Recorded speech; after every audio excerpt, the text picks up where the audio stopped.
Good morning. My name is Amy Pickup, and today I'm going to be going through the 2018 November exam for matrics for physical science, paper one. And we're just going to go over the questions and kind of discuss the answers and basically give a bit of an explanation as to why each of the answers are as such. So, we're obviously starting with our multiple choice questions. Question 1.1. Inertia is the tendency of an object to A. Maintain its mass, B. Continue in a state of non-uniform motion, C. Remain at rest or in a state of uniform motion, D. Maintain its velocity when a non-zero net force is acting on it.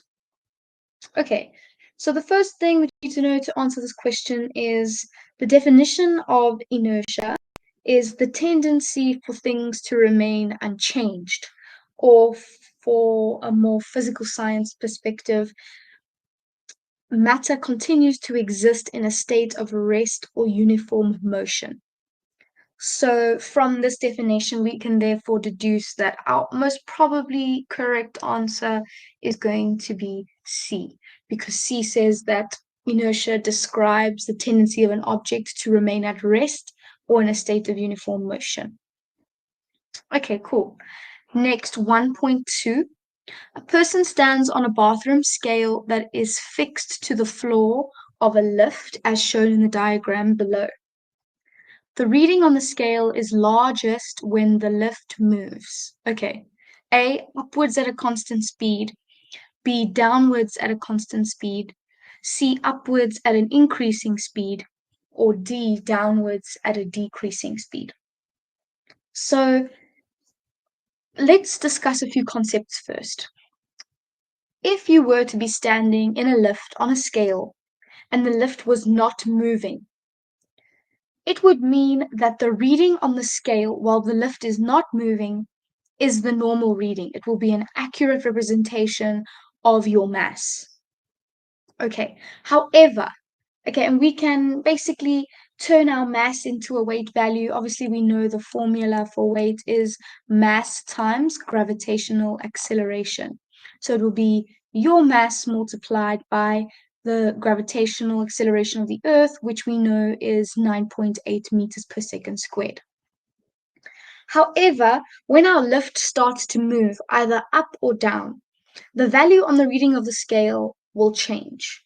Okay, it will be, and this is because the movement of the lift is now creating additional forces. It's no longer just weight that's acting on the scale, there are additional forces at play.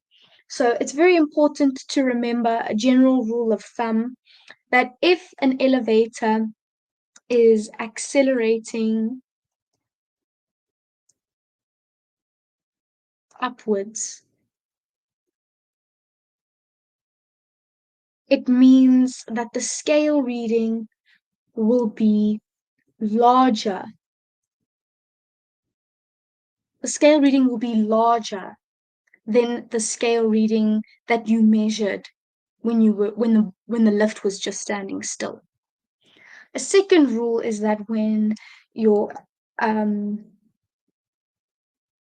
lift is accelerating downwards,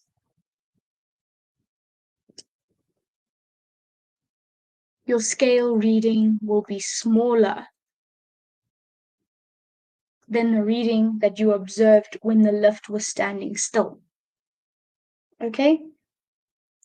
And basically, this happens because acceleration forms an additional force that is acting on you while this elevator is moving, and it therefore changes the perceived mass of you on the scale.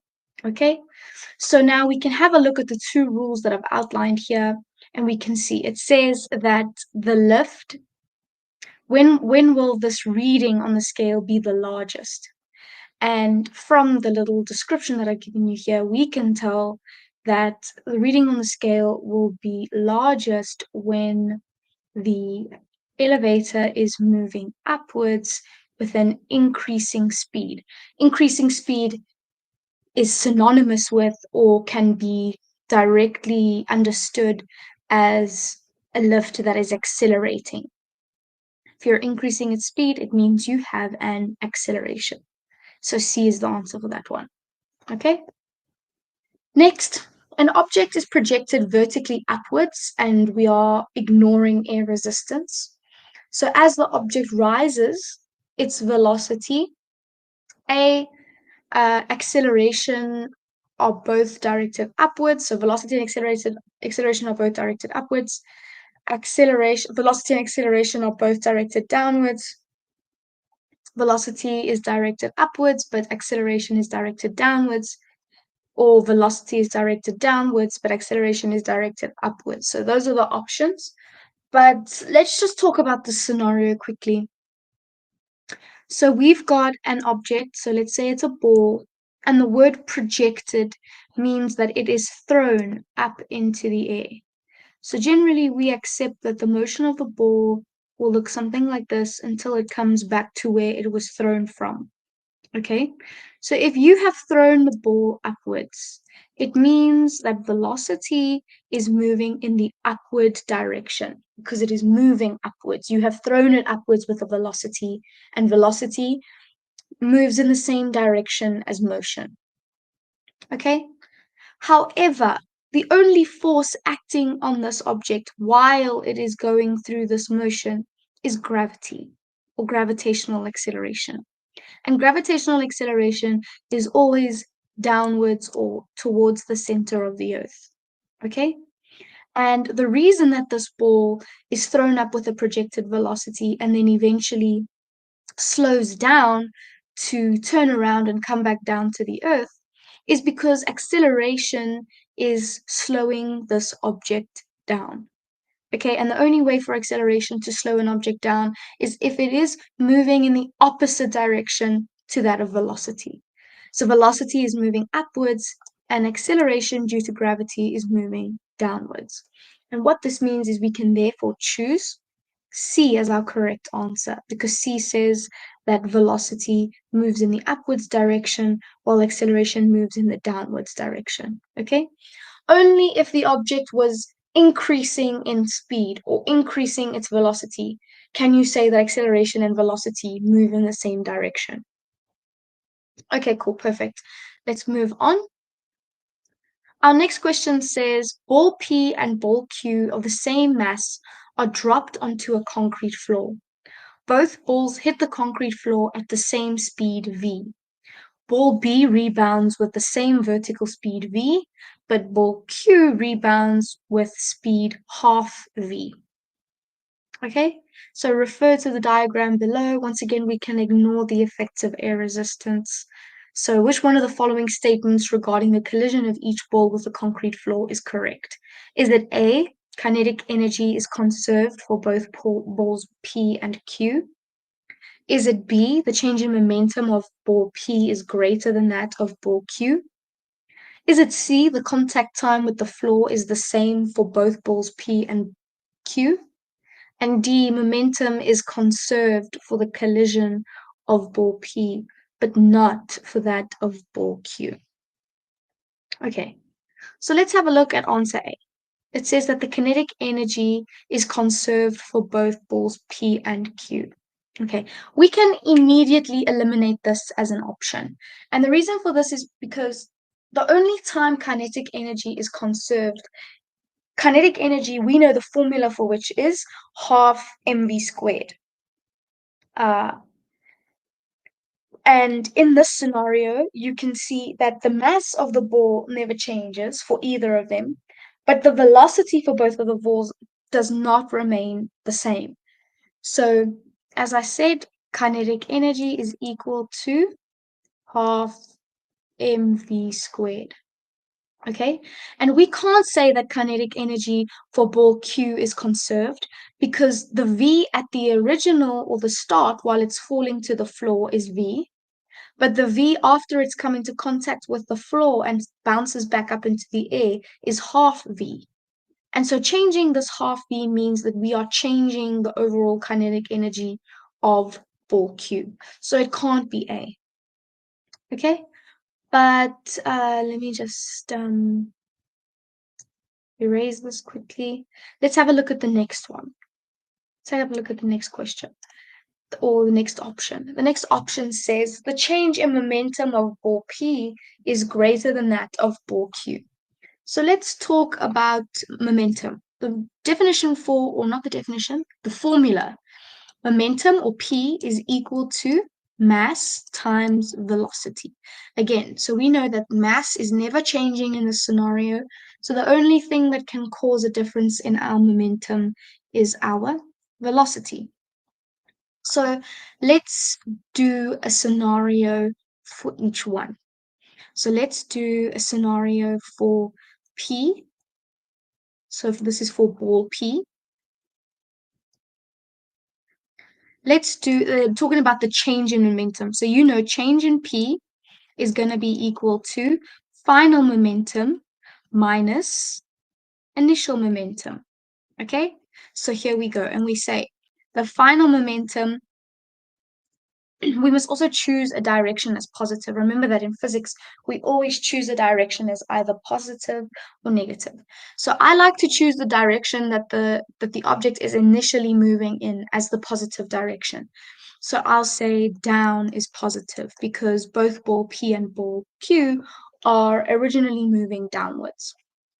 So this means that when we substitute in our values, we need to remember that we need to take direction into consideration. So P final is going to be mass times the velocity of ball P in the final scenario. So in our final scenario, V is moving upwards and it's still the same. So because we've chosen downwards as positive, we're going to say times negative V because V doesn't change. It's just negative because it's now moving upwards, and that's the opposite. We're taking downwards as positive. So we make upwards as negative. Then we say minus P initial, which will still be M times V, and this time our V is going to be positive because V is going downwards in our initial scenario. Remember, it says here ball P and Q are the same mass. They are dropped onto a concrete floor. So you know that the initial part of the movement, the object is moving down, and therefore our velocity is a positive velocity. So we do this, and what we're left with is negative mv minus mv, and that gives us negative 2mv.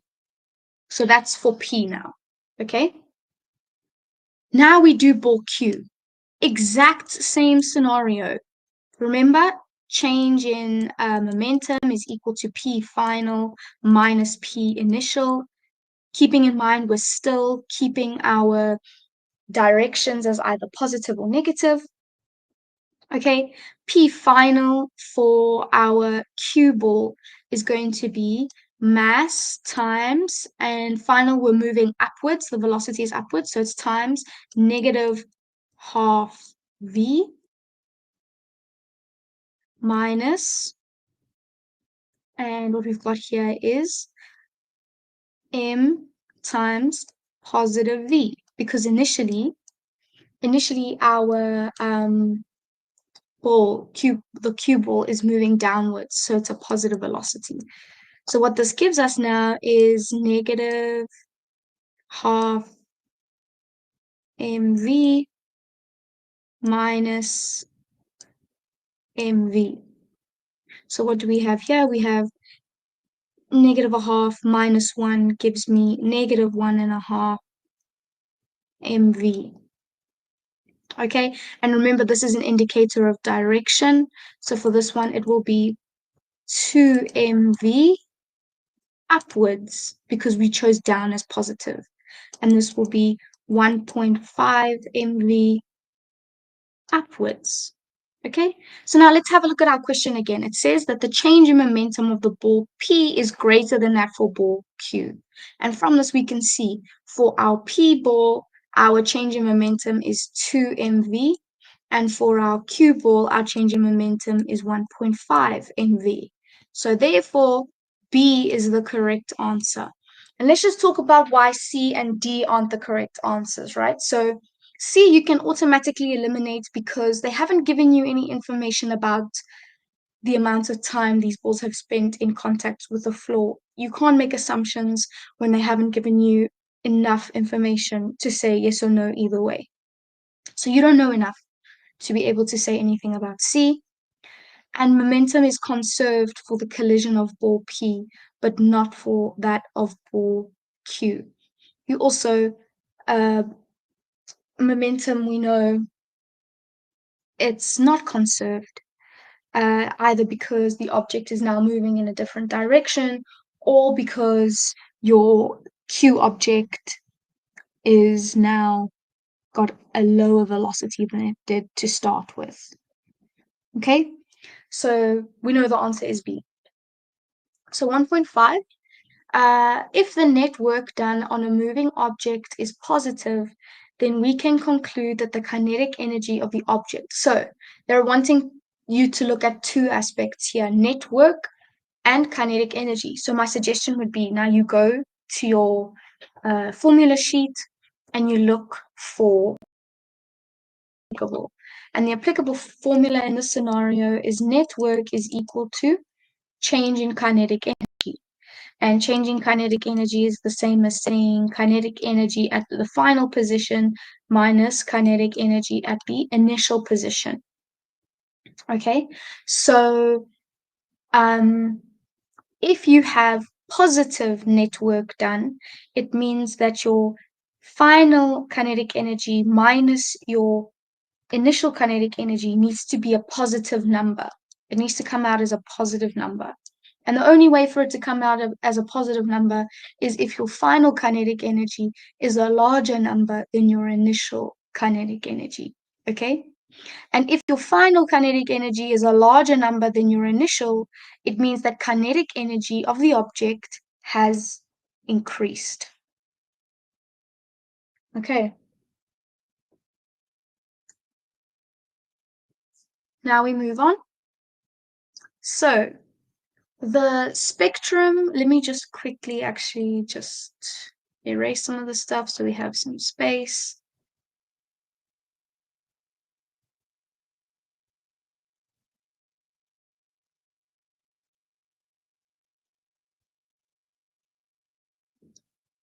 Okay, so the spectrum produced by a moving asteroid as observed from Earth indicates that light has shifted towards the blue end of the spectrum.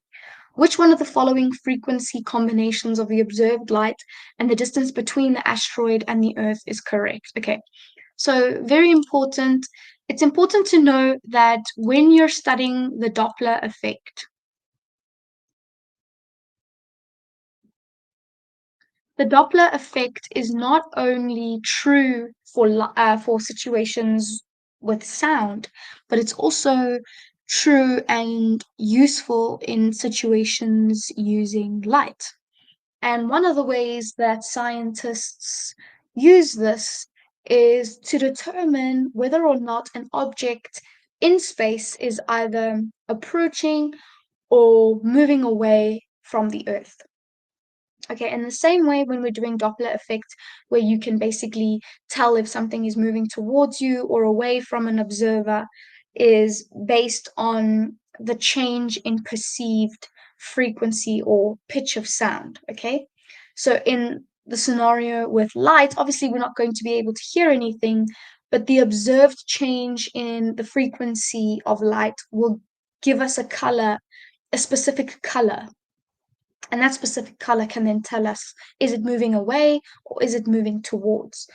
So the important thing that you need to remember for this question is that a red shift, so here they're talking about light being shifted towards a certain end of the spectrum. So red shift means that there is a shorter wavelength.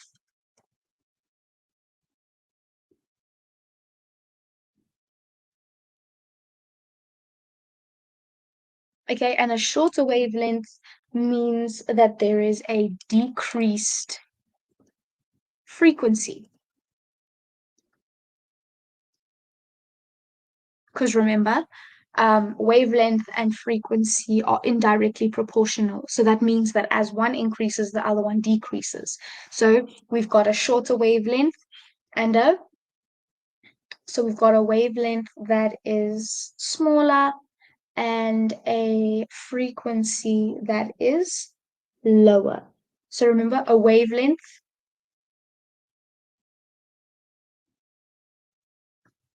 I think, never mind. This, I think I've swapped them around. Give me a second. So a red shift is associated with a longer wavelength.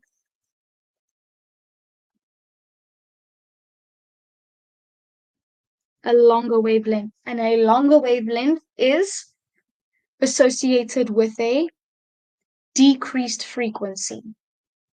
So higher wavelength,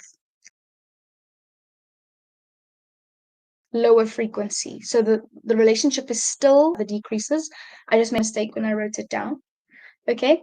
And the second thing to note is that a blue shift is obviously the opposite. A blue shift is associated with a shorter wavelength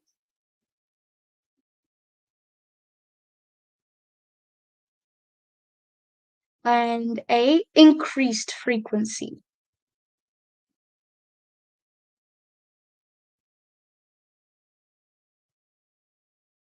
Okay, again, there's an inversely proportional relationship here.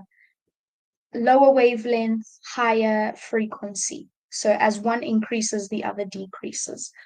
So in this question, they've specifically told us that the light has shifted towards the end of the blue spectrum. So what do we automatically know about a blue shift? It means there's an increase in frequency. So that means we can automatically discard C and D as an option because we know that our frequency has to increase, okay? And the other thing that you need to know is that a red shift indicates that an object is moving away from the Earth.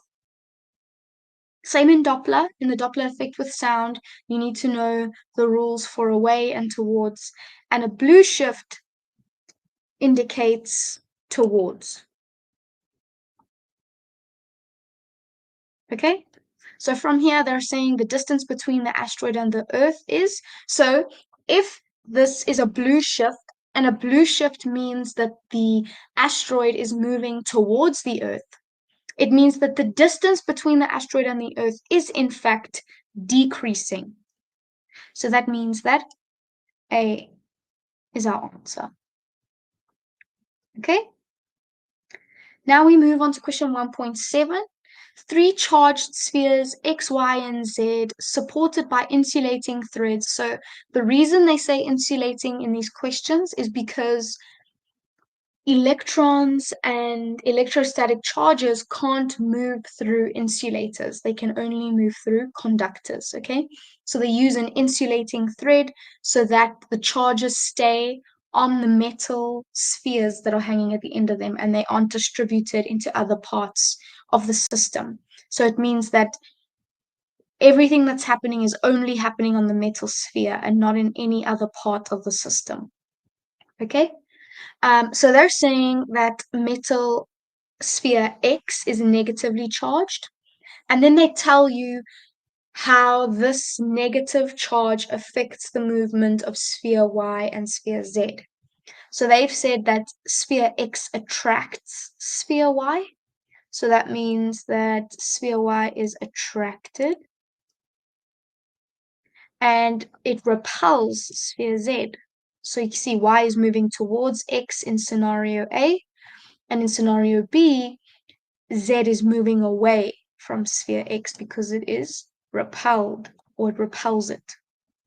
Okay, what this tells us about the charges of the corresponding Y and Z spheres is that Y must be positively charged and Z must be negatively charged. And why is that?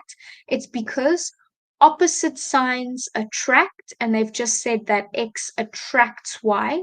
So if X is negative, it means Y has to be positive because opposites attract. And it means that Z must be negative. Why? Because like charges repel. And so if X is negative, Z also needs to be negative in order for a repulsion relationship to exist between the two of them. So that means that our answer for this question is A. Sphere Y is positively charged and sphere Z is negatively charged. Okay? Now we move on to question 1.8. In the circuit diagrams below, the cells and resistors are identical. Okay. So this question is going to take a little bit more work, okay? But the first thing that's very important is that they have said that the cells and the resistors are identical.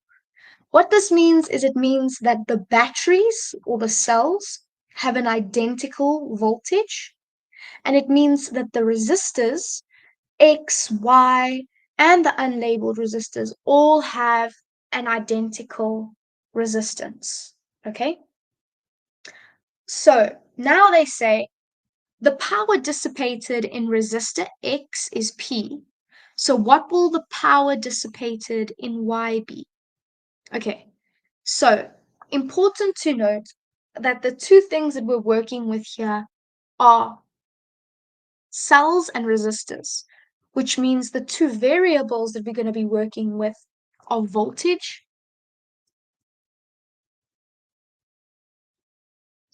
and resistance. Those are the two important factors here, okay? And there is, in fact, a formula for power which looks at these two things specifically. Power is equal to the square of the voltage over the resistance. Okay. Another important distinction is that you can see that circuit A is a series circuit and circuit B is a parallel. Okay.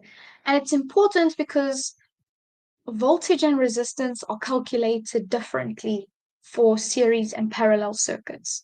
So in the series circuit A, they're saying that P is equal to V squared over R. So we're taking the series circuit as the convention because they've said that the power dissipated in X is P. So we say P is equal to V squared over R.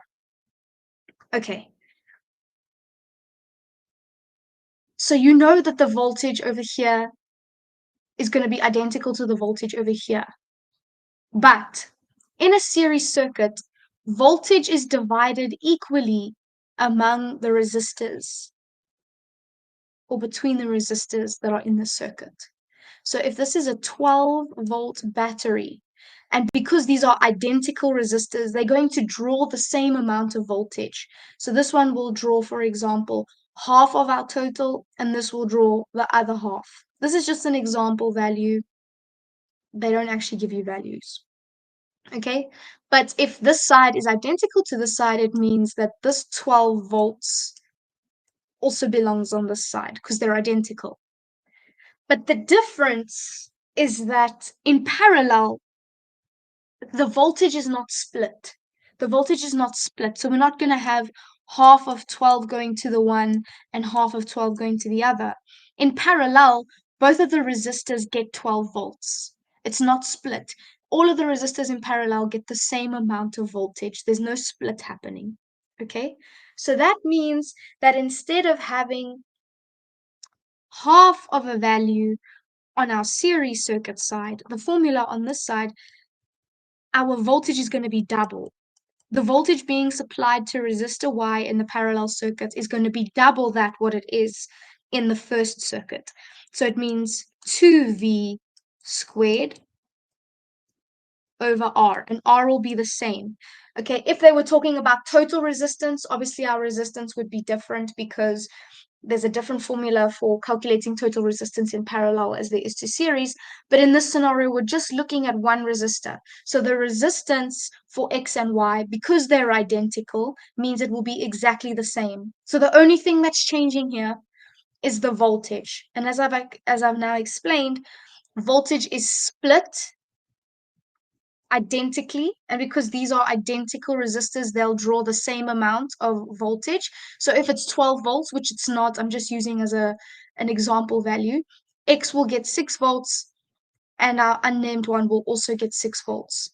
But in parallel, our unnamed and our Y will get the same amount because there's the same amount of voltage traveling through both branches. Okay?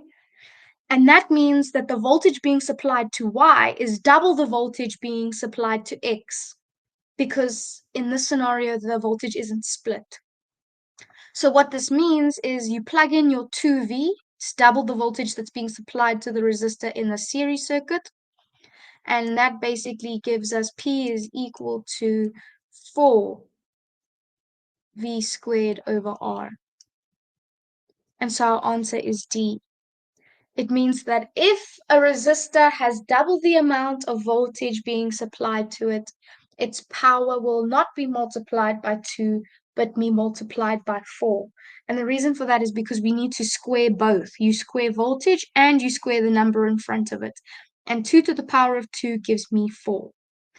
So 4 times as much power will be dissipated in resistor Y than will be dissipated in resistor X.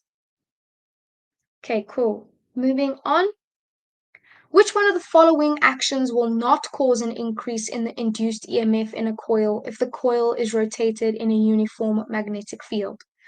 Okay, so A, rotating the coil faster, B, increasing the strength of the magnetic field, C, increasing the number of turns of the coil, or D, replacing the coil with a coil of lower resistance.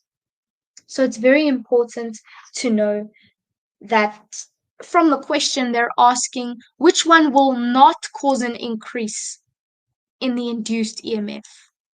Okay? And that's going to be D. The answer is going to be D.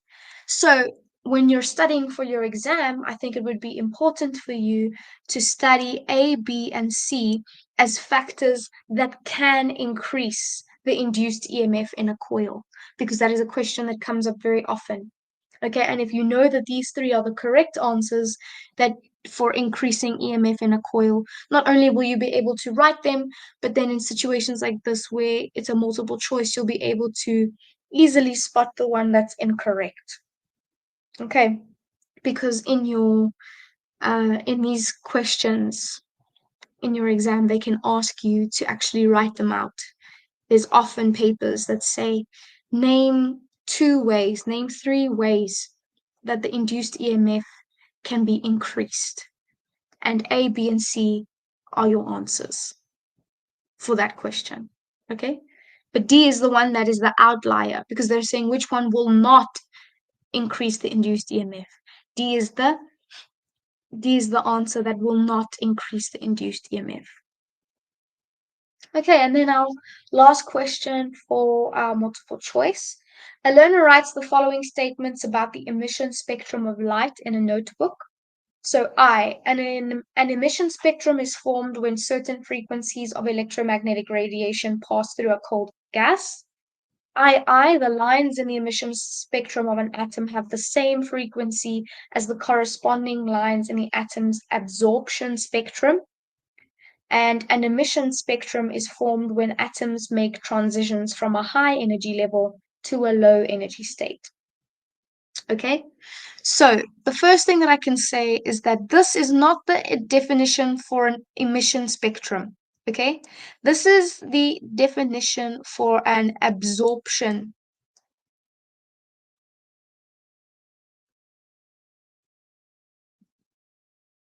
This is the definition for an absorption spectrum. Okay, an absorption spectrum is formed when certain frequencies of electromagnetic radiation pass through a cold gas. Okay, the official definition for an emission spectrum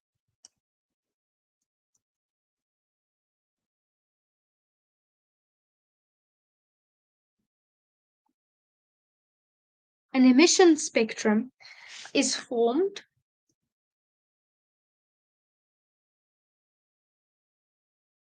when glowing,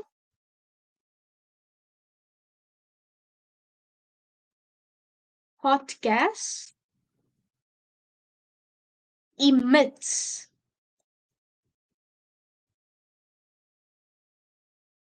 lines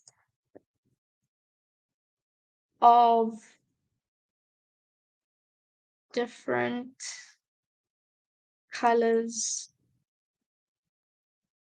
of light.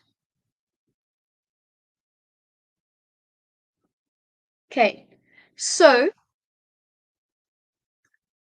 this is the definition for an absorption. This is the definition for an emission spectrum. So I is wrong, okay?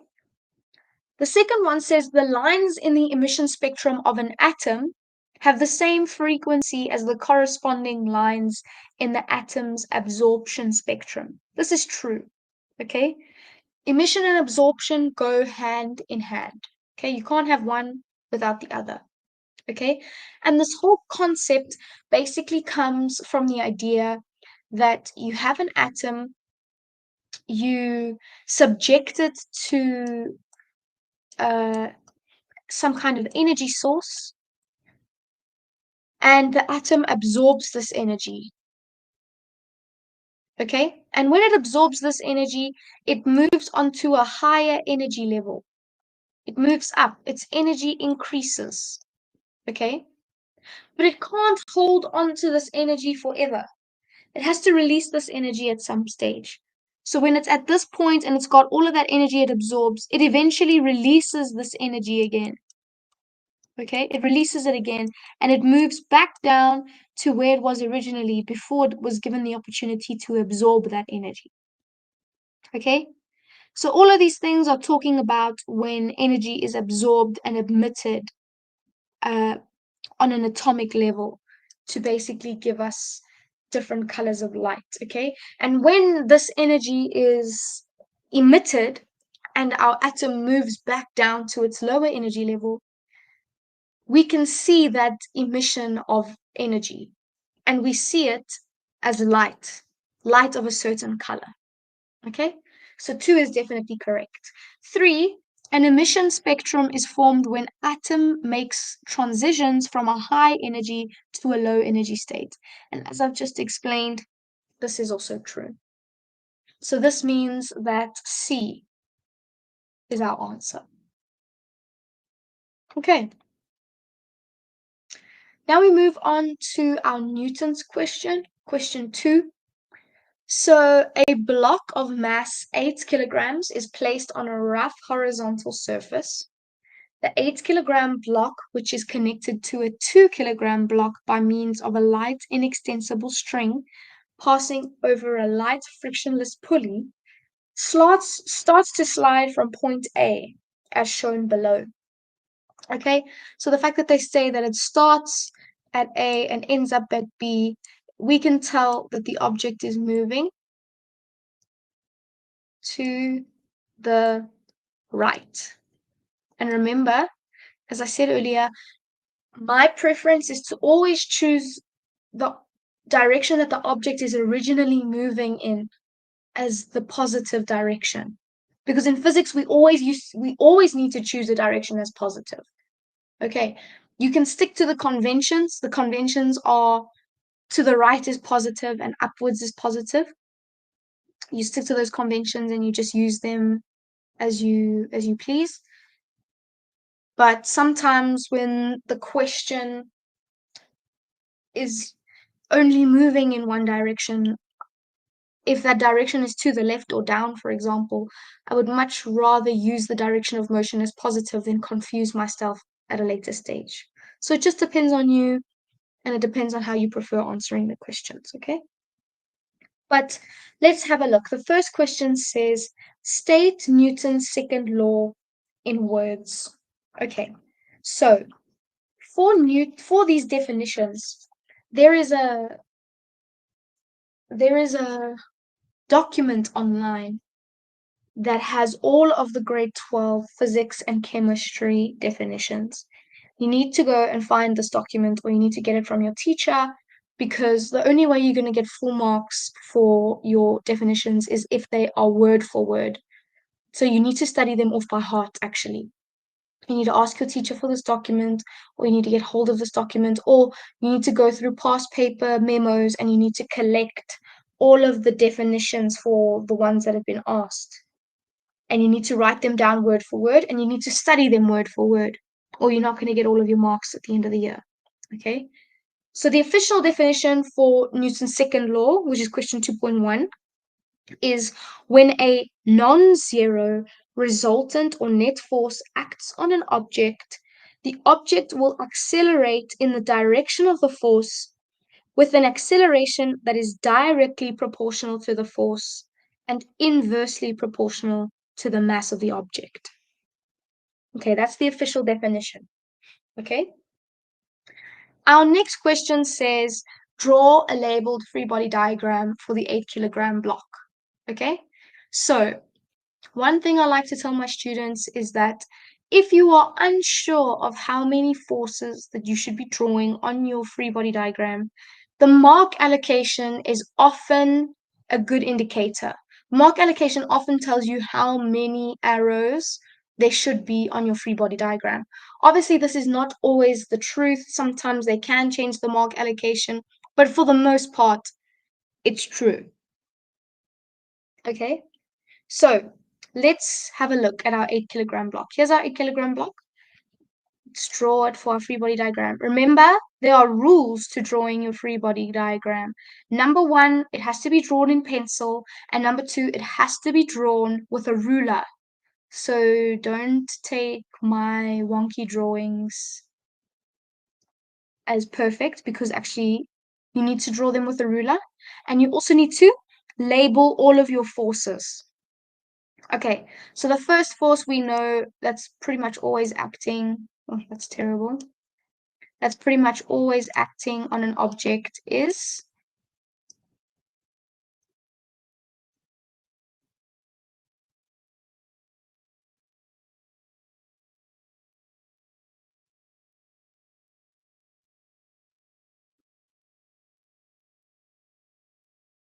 weight, or Fg, whatever you want to call it, the force of gravity. The next one, when an object is on a surface, is normal force.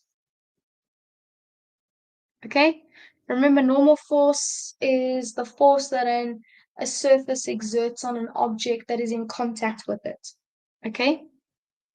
And then obviously we've got our T force, our tension in the string here.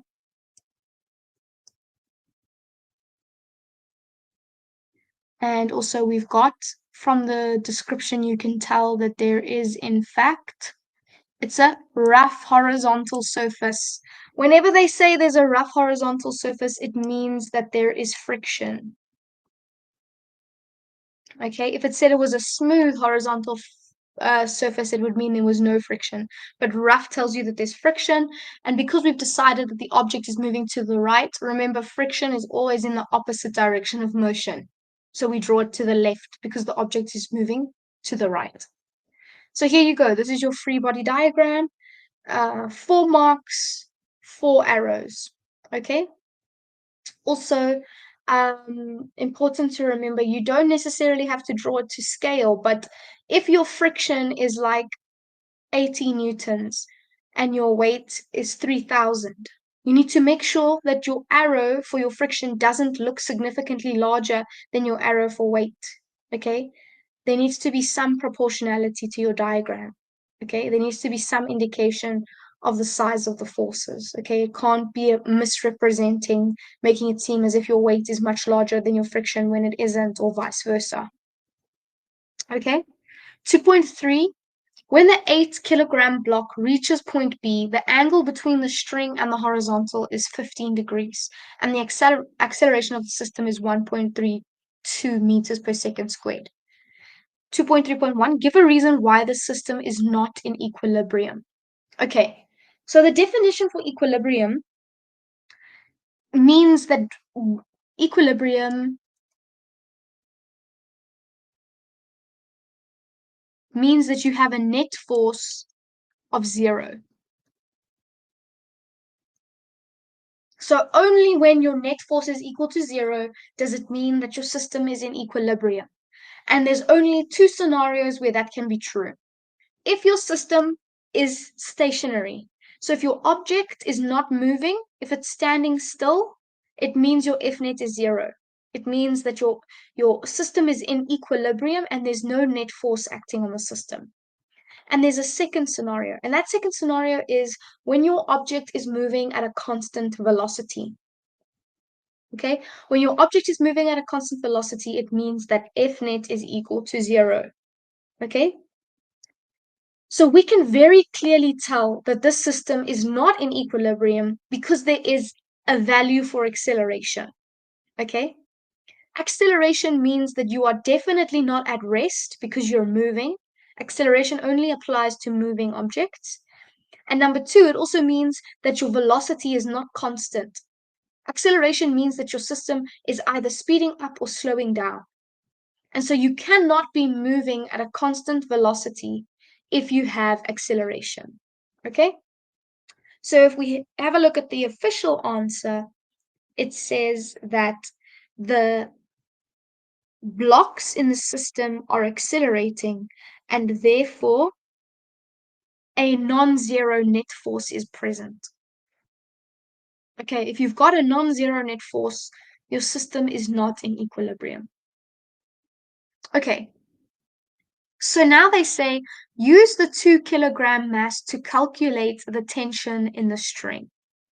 Okay, so what's very important to remember is that if it doesn't matter how long the string is or anything like that, if it's the same string, if it's not 2 separate strings, if it's the same string, tension is going to be the same at every point in the string.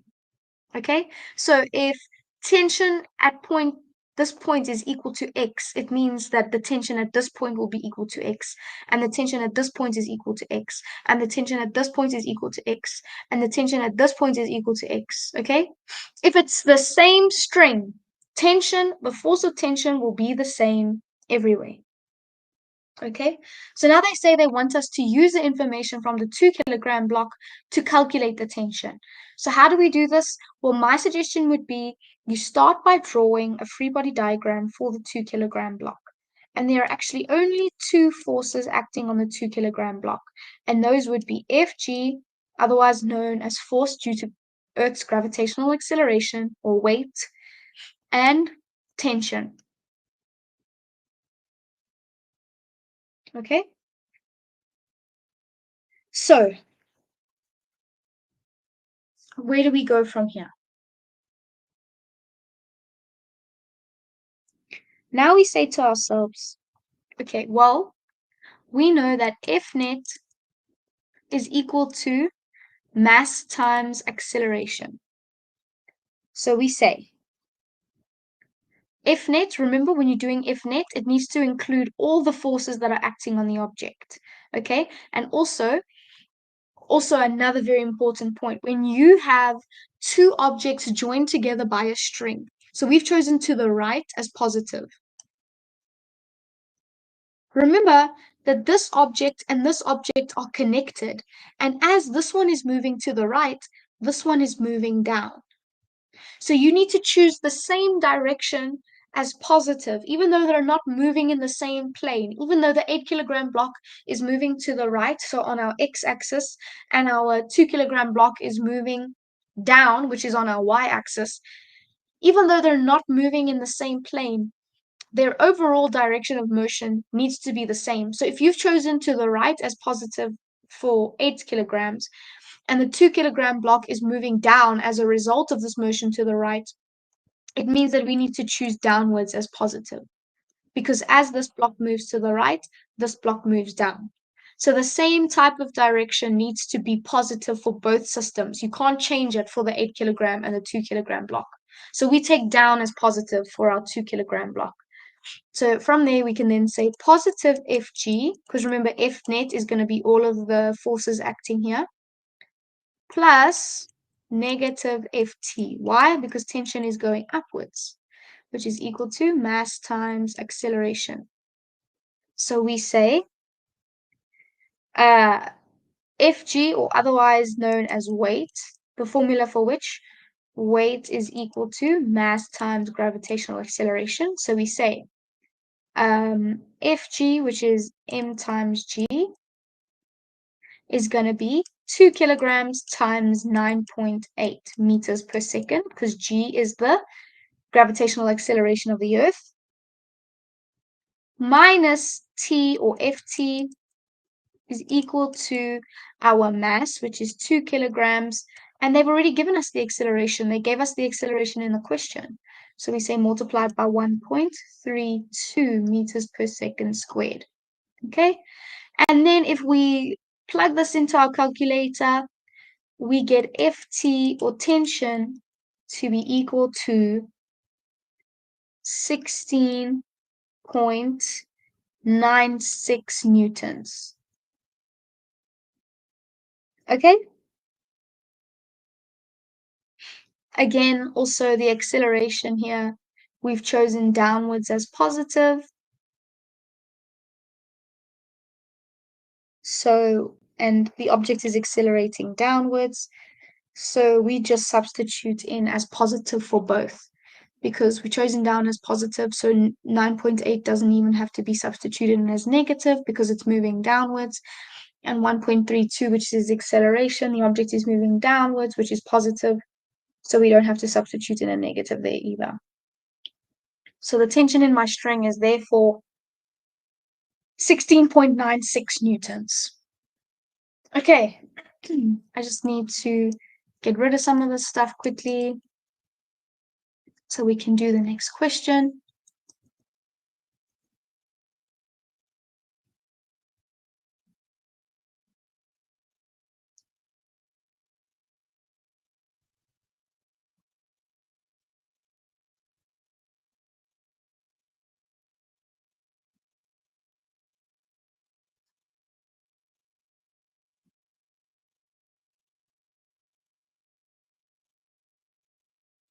Okay, moving on. Our next question says, calculate the kinetic frictional force between the 8 kilogram block and the horizontal surface.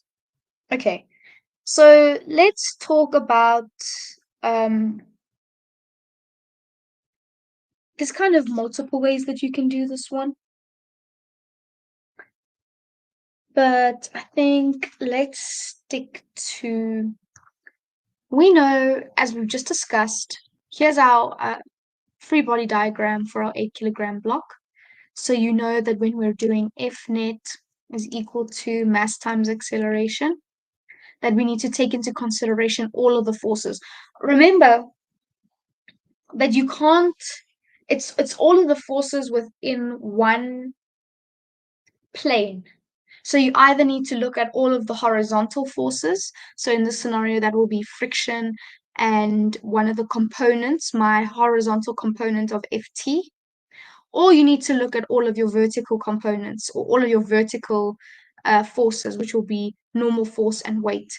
You cannot plug in friction, weight, Ft, and Newton all in the same line because they're not in the same plane. Remember, you can only do forces in the same plane at one time. Okay? So obviously, they're interested in the frictional force, which means that we're going to be focusing on horizontal forces, not vertical forces. So our F net is then going to include, we've chosen to the right as positive. Friction always moves in the opposite direction of motion, which is to the left. So it's negative friction plus, we cannot use Ft. We cannot use Ft as a variable, okay? Because it's at an angle. It's not happening in the same plane as our frictional force. But what we can do is we can split Ft into components. And we're looking specifically for Ftx, otherwise known as our Ftx component or horizontal component. Okay, and now let me show you how we're going to calculate our Ftx, okay? This string over here creates a triangle with a vertical. So we've got our box, we've got our FT value over here, we've got our horizontal, and we know that this is 15 degrees. We know what this angle is. We can now turn this into a 90-degree triangle, and we can use trigonometrical functions to give us the x component of ft. So the x component is going to be ftx. It's going to be this one over here. It's going to be the adjacent side of our triangle. And this is going to be fty, or our fty component, vertical component. But we're not interested in the vertical component because we're not working with forces that are in the vertical component. We're working with forces that are in the horizontal component. Okay? So we do this and we're looking for ftx. Okay? So we've got a value for ft.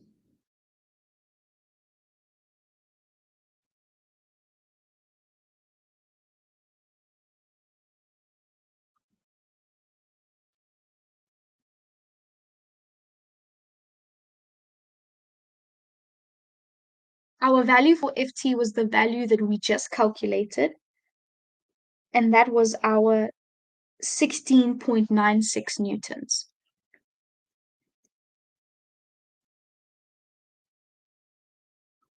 Okay, this is our hypotenuse. This is the hypotenuse side. This is the opposite side. Remember, hypotenuse is always opposite the 90-degree. Opposite is opposite the angle you're looking at, and adjacent is always the one that's next to. So we're looking for ftx. So we do this, and we say cos 15 degrees. So this is our 15 degrees here. Cos is going to be adjacent over hypotenuse is going to be ftx over ft, otherwise known as ftx over 16.96. We kind of manipulate our equation to make ftx the subject. And when we plug that into our calculator, we get a value. Let me plug it in quickly. Let's see what we get on my calculator. So I say cos 15 degrees multiplied by 16.96. And the value that we get is 16.38 newtons. And this is for our ftx value now. So now we can take what we've just calculated, we can plug it back into our original formula. So it's going to go something like this. Negative friction, which is what we're looking for, plus the ftx that we just calculated, which is the 16.38, is equal to mass of the block, because we said mass times acceleration, mass of the block, which is 8, and acceleration, which is 1.32 meters per second squared. Okay? And it's a positive acceleration because they haven't said that the block is slowing down. They've just said that it's accelerating. Okay? So this is the value that we're looking for. So now we go ahead and we say negative f is equal to, and we plug that in and we do it. And our final value for f, let me just double check that we get this.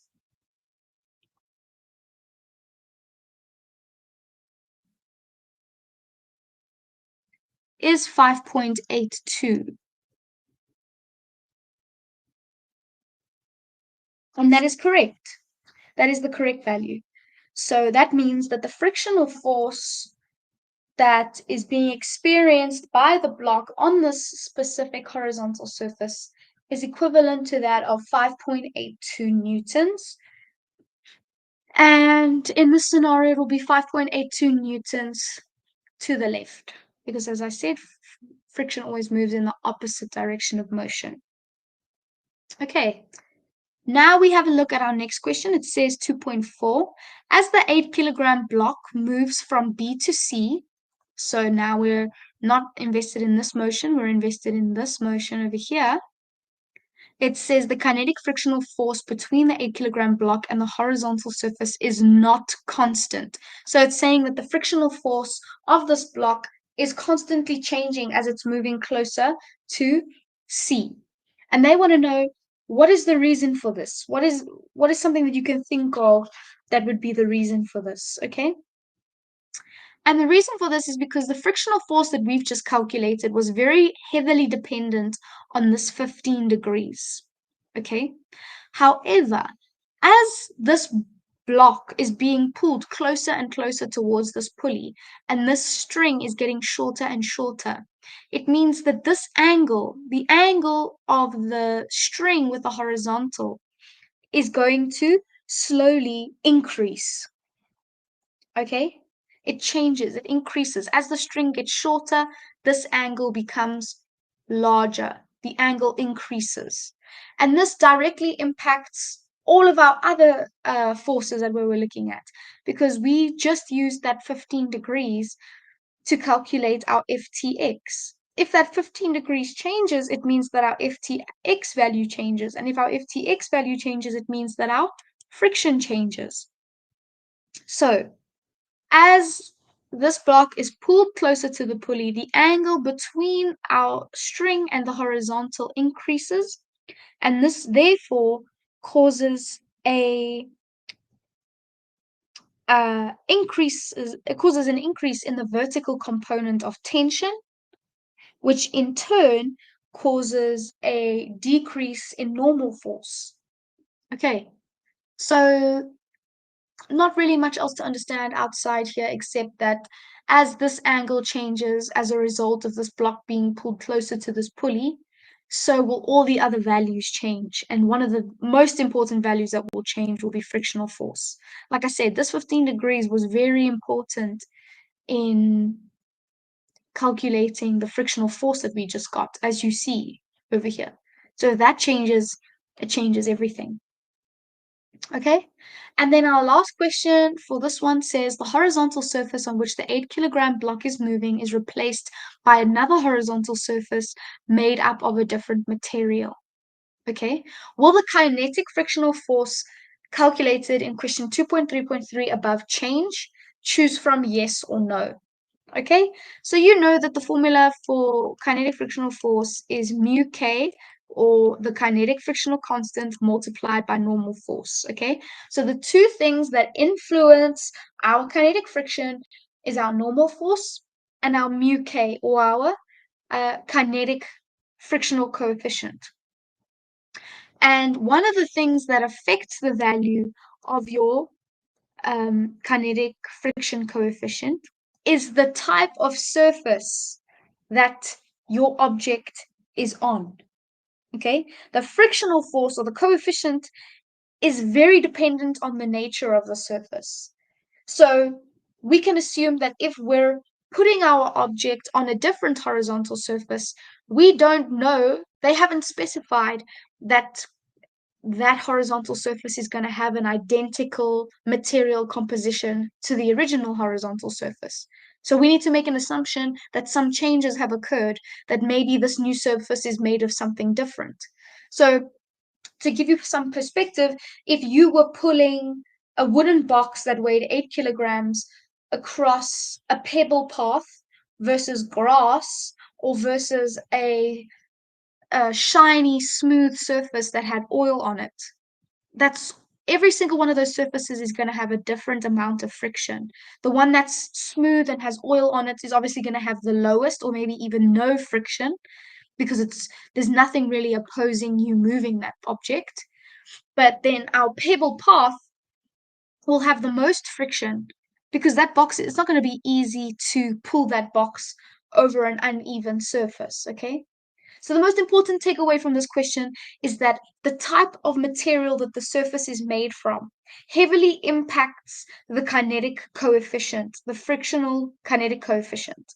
Okay, so if we're putting it on a different surface, mu k will be different, and therefore the kinetic frictional force will change? The answer is yes, it will change. Okay? And that's it for now, but I think let's maybe do one more question. I can quickly upload question 3.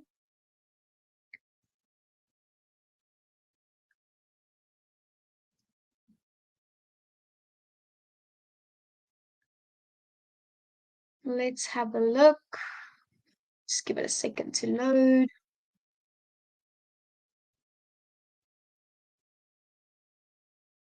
So question 3 is now no longer Newton's questions, but equations of motion. Okay, so let's have a look at question 3. It says, in a competition, participants must attempt to throw a ball vertically upwards past point T, marked on a tall vertical pole. Point T is 3.7 meters above the ground. Point T may or may not be the highest point during the motion of the ball. One participant throws the ball vertically upwards at a velocity of 7.5 meters per second from the point that it is 1.6 meters above the ground. So here they're showing you this person is 1.6 meters above the ground. They throw this ball up into the atmosphere at a velocity of 7.5 meters per second. Okay. And that's the description of the scenario. Okay. So the first thing that I notice is that this point is 3.7 meters above the ground. Okay. But they're throwing the ball from 1.6 meters above the ground. So how far does the ball actually have to travel upwards in order for it to hit point T? Well, that's easy.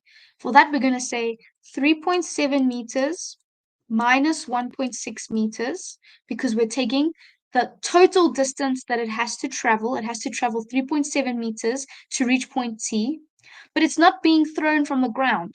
It's being thrown from 1.6 meters above the ground. So if we calculate that, it means that this ball has to actually travel from the point of where it was thrown. It needs to travel 2.1 meters to make it to point T. So it just means that this area over here, from where the ball was thrown all the way to point T, is 2.1 meters. So that's step number 1, right? But let's have a look at the first question. The first question says, in which direction is the net force acting on the ball while it moves upwards towards point T? Choose from upwards or downwards and give a reason for your answer. So obviously, I don't know how much detail your teachers have gone into when it comes to equations of motion, but generally, it is accepted that if an object is being thrown up into the atmosphere, remember there are different words that they can use to describe this. They can say it's projected upwards, or it's thrown upwards, or anything like that. It means that the ball is shot up, it travels around until eventually it reaches the point where it was thrown from again. Okay? And this is the motion that we're basically looking at or trying to describe. Okay? So it says, in which direction is the net force acting on the ball while it moves towards point T? So that's another very important point when it comes to these types of questions. A ball that has either been dropped or projected into the atmosphere only has one force acting on it. Any single one of those questions, it means there's only one force acting on the ball. And that force is gravity. Okay? It's gravity. And the gravitational acceleration is always 9.8 meters per second squared. And it's always downwards or towards the center of the earth, which is essentially downwards. Okay? So my answer for 3.1 is downwards. So in which direction is the net force? The net force is downwards because the only force acting on this object is weight or gravitational acceleration. Yeah, that's it pretty much. Okay? So 3.2, calculate the time taken by the ball to reach its highest point. Okay, again, so coming back to the movement, I don't know how much your teachers have done with you, but a very important thing to consider is that when they talk about the ball's highest point, it means they're talking about the maximum, the maximum, the highest point in its motion. So where is it the highest above ground? Okay? And this is kind of at the top of its motion. Okay? This is the peak. Okay?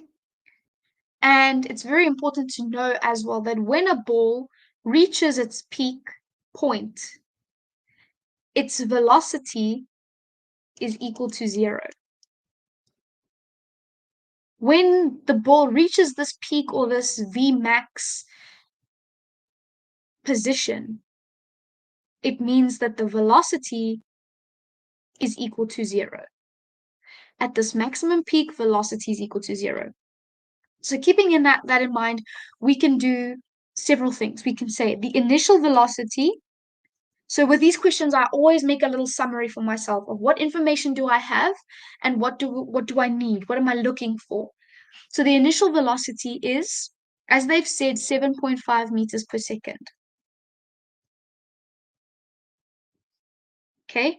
Acceleration is always 9.8 meters per second, especially squared when it's been thrown up into the atmosphere. Okay. And VF or V final, which I'm taking as the velocity at the highest point, you know that the velocity at the highest point is always going to be 0. And they say calculate the time. They want to know how long does it take this ball. This is what we're looking for. So now obviously you go to your formula sheet and you say, okay, well, what formula is going to help me to calculate this? Okay. And I chose the formula VF. The formula obviously needs to include all of the variables that you've identified, right? So VF is equal to VI plus acceleration times change in t. Remember, these are your equations of motion. It's on your formula sheet. Go look at it. I like to make a summary because it's much easier for your brain to kind of process what's happening, what do I have, what do I need. Okay? So we go and we plug all of this information in. VF is 0. We can say I'm going to choose up as positive. So VI can be a positive value. So VI is going to be 7.5. Okay, we've chosen up as positive, which means A needs to be negative 9.8. And change in T is what we're looking for. Okay, so we substitute all of that in, and you get change in T is equal to 0.765 seconds. So that's how long it's going to take this ball to reach its peak or its maximum height. Okay? The third question, or 3.3, says determine by means of calculation whether the ball will pass point T or not. So they want to know if this person who's 1.6 meters above the ground projects this ball with a velocity of 7.5 meters per second into the atmosphere, will it reach point T? Will it reach the T mark on this 3.7 meter high pole? Okay. And like I said, we've already done a little calculation to determine from where it is, how far up does it have to go to reach that point? Because like I said, we're not projecting this ball from the ground. So it's not a full 3.7 meters that it needs to travel. So we go back down and we use all of the information that we've just used, but instead of calculating t, we're now going to calculate change in x. We want to know what is change in x. You can use all the same information, but now we're not looking for t, we're looking for change in x. So all this means now is we're using a different formula. The formula that I've chosen to use for this one is VF squared is equal to VI squared plus 2a times change in t. Okay. Sorry, no, not changing t, changing x. So displacement, not time. Okay, and we plug in. We plug in VI 7 point, VF is 0. Like I said, the velocity at the peak is always 0. VI is 7.5. Don't forget to square your values. This is positive, this is 0, so it doesn't matter. 2 times negative 9.8, because once again, acceleration is going down and we've chosen upwards as positive, multiplied by changing x, which is the variable that we're looking for. And we plug that into our calculator, and changing x gives us 2.87 meters. So what this means is that when the ball is thrown up at a velocity of 7.5 meters per second into the atmosphere from 1.6 meters above the ground, it will travel 2.87 meters to its highest peak or its highest point. And to reach point T, it only has to travel 2.1 meters. So does this ball reach point T? Will it pass point T? So we say distance traveled equals 2.87 meters. Distance to T, to point T, is equal to 2.1 meters. So will it reach T? Well, 2.87 is a larger number than 2.1. Therefore, yes, the ball will pass. Yes, the ball will pass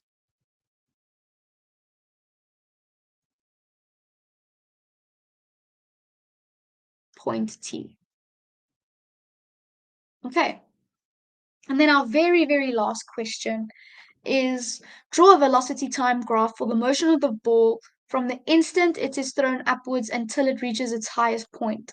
Indicate the following on the graph: the initial velocity and the final velocity, and the time taken to reach its highest point. So the first thing we do for this question is we draw our axes. Obviously, you need to do this with a ruler. You can't freehand it like I am. But this is velocity. Remember, you need to label all of your axes: time in seconds, velocity in meters per second. Everything like that needs to be on the graph. Okay, they want initial velocity, which was 7.5, and the time until the time to its highest point was 0.77 seconds.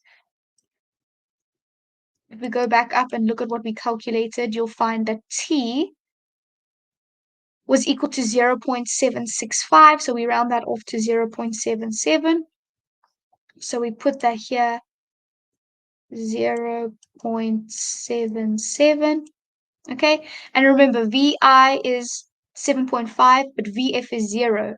So it means that when we get to this 0.77 seconds, when the ball had reached its peak, its velocity is 0, which means it will have to be here on the axis. So you just connect those 2 points. Obviously, this is not straight. You need to draw it with a ruler and straight. But that is basically your velocity time graph.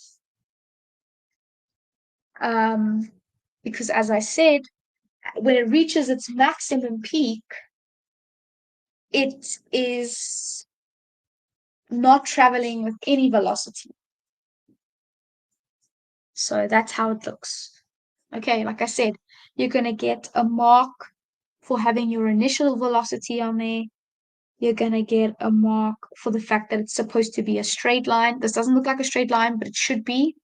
It should go straight down. Straight line. Okay, like I said, you need to draw it with a ruler. So it needs to be straight. Okay, straight line. Okay, perfect. I think that's all for today. I will cover the next questions in the next video.